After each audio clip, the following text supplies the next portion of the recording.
Good evening, and welcome once again to Brush Up Your Shakespeare, where we make Shakespeare fun and easy, the way it was always meant to be. This is episode 14, and today we will be covering Hamlet, Act 3, Scene 3. In the last scene, Hamlet has succeeded in provoking a reaction from Claudius by having the roaming band of actors perform a play in which is enacted the murder of Hamlet's father by his uncle Claudius. Hamlet now knows that Claudius did indeed kill Hamlet's father, the king, but Claudius must also suspect that Hamlet knows as well. Else, how did it fall out that the players performed a play so exactly matching the circumstances of the murder? Act 3, Scene 3 opens with Claudius taking action to get Hamlet out of Denmark and ordering Rosencrantz and Guildenstern to take Hamlet with them on a voyage to England. Here is the slide, the title slide for tonight's show. It's Hamlet, Act 3, Scene 3. And the line for the show tonight is, "My words fly up, my thoughts remain below. Words without thoughts never to heaven go." Say it once again with me. My words fly up, my thoughts remain below. Words without thoughts never to heaven go. And once more, my words fly up, my thoughts remain below. Words without thoughts never to heaven go. So here is what King Claudius says to Rosencrantz and Guildenstern. This is the opening line of this scene. "I like him not," referring, of course, to Hamlet. "I like him not, nor stands it safe with us to let his madness range. Therefore, prepare you. I, your commission, will forthwith dispatch, and he, Hamlet, to England shall along with you, Rosencrantz and Guildenstern. The terms of our state may not endure hazard so near as doth hourly grow out of his brows or out of his brain or his dementia or whatever it is that's going on with Hamlet." Claudius is saying that my kingdom, our kingdom, he speaks the royal we, our state, may not endure hazard so near as doth hourly grow out of his brows. Rosencrantz and Guildenstern, both being consummate court toadies, of course agree wholeheartedly with Claudius. Claudius then concludes, "Arm you, I pray you, to this speedy voyage, for we will fetters put about this fear, which now goes too free-footed." Now, fetters, of course, being chains or cuffs that go on the legs or the ankles of a prisoner. "For we will fetters put about this fear, which now goes too free-footed." A nice example of alliteration there in Shakespeare, or using the same sound, the same consonant sound generally at the beginning of several words in succession. The F being used here, "for we will fetters put about this fear, which now goes too free-footed." Very nice there. On a personal note, I can never read the opening lines of this scene without remembering an important lesson I learned when performing the part of Claudius in my junior year in high school back in 1977. This is the second of two scenes that begin with Claudius speaking in a court setting, and I frankly had some little difficulty remembering which opening line went with which scene. So similar did they seem to me. Not only were the lines similar, the entire stage was set the same in both scenes, with me sitting next to the Queen and Rosencrantz and Guildenstern standing in the same location over here to my left. Once I got the correct opening line out, the rest followed, but the trick was to remember the correct opening line in the first place. Well, we are performing the play one night, and we get to this scene. The lights go down, and we all take our places on the stage, me sitting next to the Queen, Queen Gertrude, on makeshift thrones, and Rosencrantz and Guildenstern standing over once again to my left to receive my commands.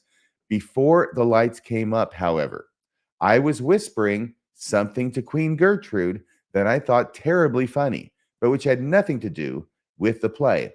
In short, I was not focusing on the play, on my role in the play, and certainly not on my oh so important opening line. The lights came up, I assumed a regal air, and immediately pronounced the opening line from the wrong scene. I knew I had said the wrong line, but I did not know how to get back to where I was supposed to be. My fellow student playing Rosencrantz, whose name was Brian Patterson, by the way, yes, I remember it after all these years. He was as surprised as anybody by the predicament I had thrust everyone into. His eyes bugged out. I looked at him helplessly, and God bless him, he responded with the correct line from the correct scene. Once he said his correct line, I was able to reorient myself and continue with the correct scene, i.e., Act 3, Scene 3. But I owe it all to Brian Patterson. So if you're watching, thank you, Brian. And this experience also taught me an important lesson. Focus on what you are doing when you're on the stage. Don't drop character and don't be chatting with other actors about other things right before the lights go up. But getting back to the play, I suppose we should mention the line for today's episode again. Now, this line is a couplet, which just means two lines of 10 syllables that rhyme at the end. Shakespeare frequently used couplets to end soliloquies and scenes and sonnets. The couplet for today, that was a little alliteration of my own, soliloquies and scenes and sonnets. Oh my. The couplet for today has to do with prayer and how prayer is only meaningful if you mean the words you are praying. My words fly up, my thoughts remain below. Words without thoughts never to heaven go. Say it again with me, please. My words fly up, my thoughts remain below. Words without thoughts never to heaven go. See, below rhymes with go. And the third time, my words fly up, my thoughts remain below. Words without thoughts never to heaven go. Now that Claudius has dispatched Rosencrantz and Guildenstern to make preparations to get Hamlet the hell out of Denmark, Polonius tells Claudius he will go to the queen's chambers to spy on Hamlet's meeting with his mother. You may recall that after the fiasco caused by the performance of the play before Claudius, not only was Claudius upset, but Queen Gertrude as well. Gertrude sent word that she wanted to see Hamlet in her chambers, called her closet in the play, presumably to give him a piece of her mind. Polonius wants to be a fly on the wall to hear what happens between the queen and Hamlet and tells Claudius he will hide behind an arras, that's Arras, in the queen's chambers. An arras is a large tapestry hung on the interior walls of castles, partly as decoration and partly to make the rooms a little warmer. And here's what Polonius says to the king. My lord, he's going to his mother's closet. See, closet there means chambers. Behind the arras, I'll convey myself to hear the process. Polonius exits, leaving Claudius alone on the stage. And now we come to another soliloquy. But this soliloquy is not given by Hamlet. It is given by Claudius. It is the one soliloquy in the play for Claudius. We find that Claudius is not only completely guilty of murdering his brother and stealing his crown, but that Claudius actually feels pretty badly about the whole thing. Claudius is not a two-dimensional villain, but a person who did something very bad and feels commensurately bad about having done it. The problem Claudius has is that he wants forgiveness from God for his sins, but believes that he cannot receive that forgiveness without giving up the things he gained through his crime, namely the crown and the queen. Claudius refuses to give them up and therefore cannot gain the forgiveness he so desperately desires. And here's how his soliloquy goes. Oh, my offense is rank. It smells to heaven. It hath the primal eldest curse upon it, a brother's murder. Here he refers to the first sin mentioned in the Bible, Cain killing his brother, Abel. Pray can I not, though inclination be as sharp as will. My stronger guilt defeats my strong intent. And like a man to double business bound, I stand in pause where I shall first begin, and both neglect. I have to comment here that it seems that Hamlet is not the only person who has difficulty doing what it is he knows he's supposed to do. Claudius also appears to be in the same situation. He knows he needs to give up his ill-gotten gains in order to get forgiveness, but he cannot bring himself to do that. And therefore, he refers to himself as like a man to double business bound. I stand in pause where I shall first begin and both neglect. What if this cursed hand were thicker than itself with brother's blood? Is there not rain enough in the sweet heavens to wash it white as snow? Whereto serves mercy but to confront the visage of offense? And the visage there is the face of offense. What is the point of mercy if it's not to confront the face or the visage of offense? And what's in prayer but this twofold force to be forestalled or prevented ere we come to fall, or pardoned being down? So, what is in prayer except for the twofold force of being prevented from sinning in the first place, or after having sinned to be forgiven? Those are the two purposes of prayer, the twofold force. He then says, then I'll look up. My fault is past. But oh, what form of prayer can serve my turn? Forgive me my foul murder? That cannot be, since I am still possessed of those effects for which I did the murder, my crown, mine own ambition, and my queen. May one be pardoned and retain the offense? In the corrupted currents of this world, offense's gilded hand may shove by justice, and oft 'tis seen the wicked prize itself buys out the law. But 'tis not so above, not in heaven. There is no shuffling or evasion. There the action lies in his true nature, and we ourselves compelled, even to the teeth and forehead of our faults, to give in evidence. What then? What rests? Try what repentance can. What can it not?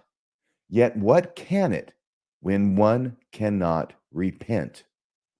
O wretched state, O bosom black as death, O limed soul that struggling to be free art more engaged. And there, limed means a sticky substance to trap birds.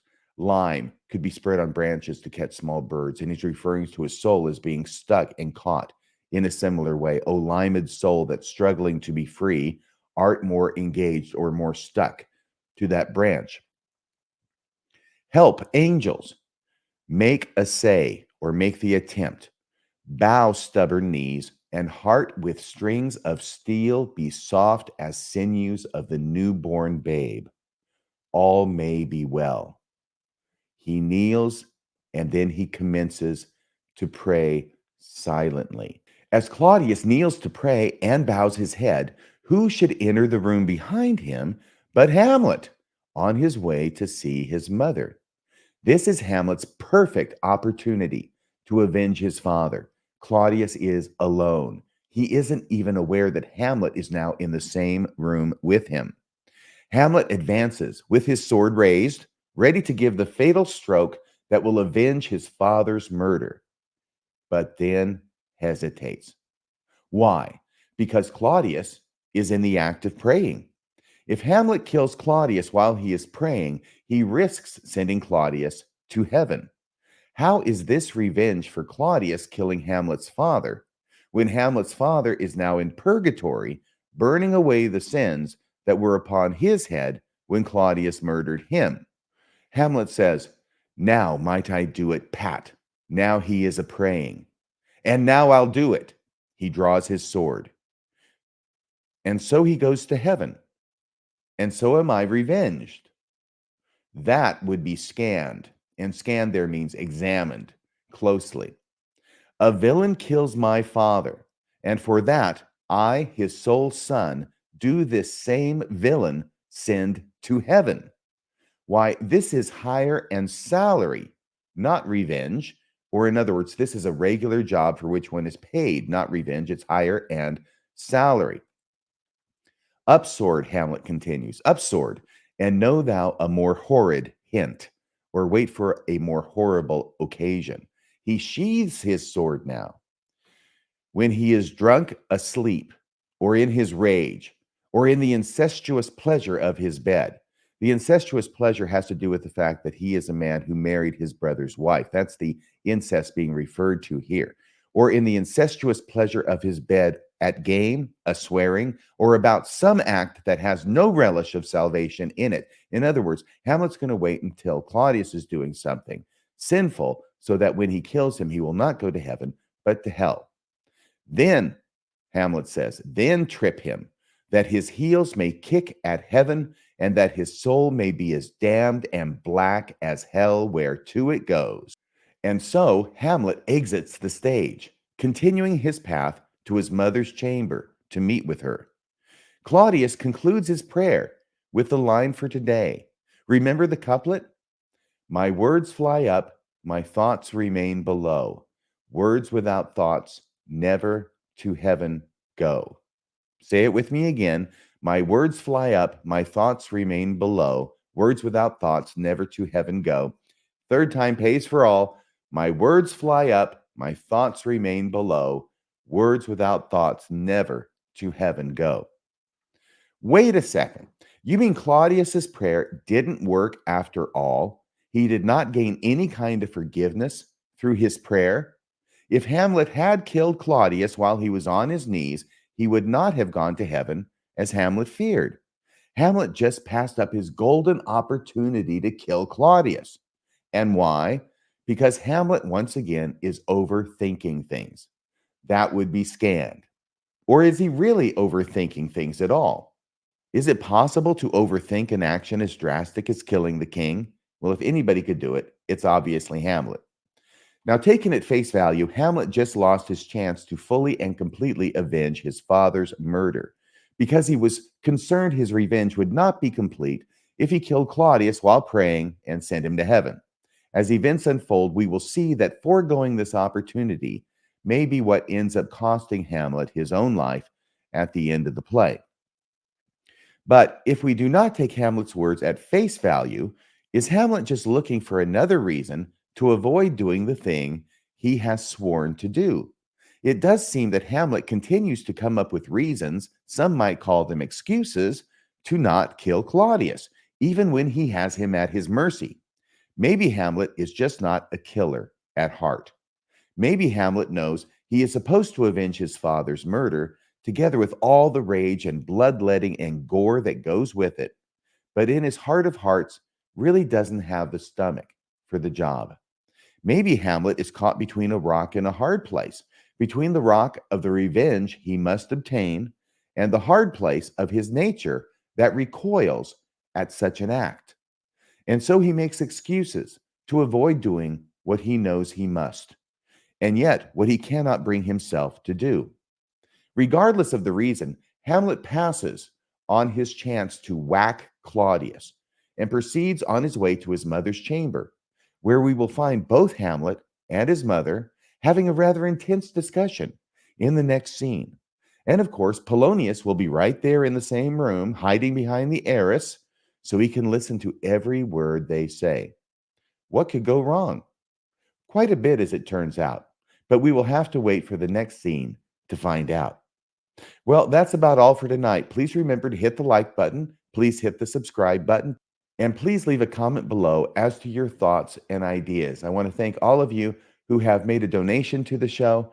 Your contributions help keep Brush Up Your Shakespeare coming to you on a regular basis. And please join me again next time for Brush Up Your Shakespeare, when we will find out what happens to good old Polonius hiding behind the arras in the Queen's chamber. It may be the dumbest thing Polonius has ever done, and it could also be the last thing that Polonius ever does. Join me next time and find out, won't you? Thanks again. Good night.